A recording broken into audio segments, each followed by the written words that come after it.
என்னுடைய கருமா இந்த பிறவியில் என்னுடைய பிறவியை முடிக்குது. என்ன சொல்ல போனால் என் நாடியில் சொல்லப்பட்டிருக்குங்க எனக்கு அடுத்த ஜென்மம் இல்லைன்னு.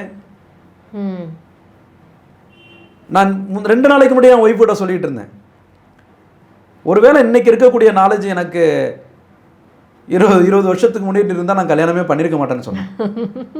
கல்யாணம் ஆனவங்க அத்தனை பேரும் இதுதானே இல்லை நான் வந்து கஷ்டப்பட்டு பிரச்சனையில இருந்து என் ஒய்ஃபை மாரி எனக்கு வந்து ஒரு தங்க வரம். நான் தாயினுடைய அன்பு நான் பார்த்ததில்ல, ஆனால் அந்த தாயா கிடைச்சது எனக்கு மனைவி. இது வந்து நான் அவங்களுக்காக நான் பேசலை. ஏன்னா அந்த சப்ஜெக்ட் பேசும்போது என் கண்ணும் கலங்குது. ஏன்னா எனக்கு வந்து வரனா கிடைச்சது வந்து என் மனைவி, அது வந்து தாய்.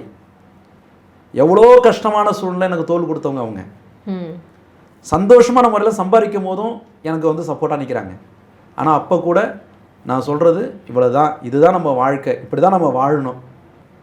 கடவுள் நம்மளுக்கு சம்பாதிக்கிறதுக்கு 1000 வழியை கொடுத்தாலும் நம்ம அதை வந்து தவறாக பயன்படுத்தக்கூடாது. நான் என்ன பாவம் பண்ணணும், என் தாய் தந்தையை நான் இழந்தேன். நம்ம இன்னைக்கு வந்து எவ்வளோ கஷ்டத்தை கொடுத்த கடவுளை எல்லாத்திலும் நம்ம கூட நின்று சப்போர்ட் பண்ணுறாரு. ஏங்க என் வாழ்க்கை ஒரு உதாரணம் போதாதா?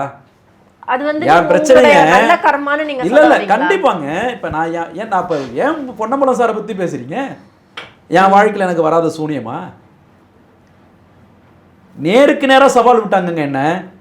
எண்ணி 1 வருஷத்தில் நீ இந்த இடத்துல வந்து துண்டு இல்லை துணி இல்லை எல்லாத்தையும் விட்டுட்டு நீ ஓடுறியா இல்லையான்னு பாருன்னு நேருக்கு நேராக ஃபேஸ்க்கு ஃபேஸ் சவால் விட்டாங்க. உனக்கு காலி பண்ணுறனா இல்லையான்னு பாருன்னாங்க.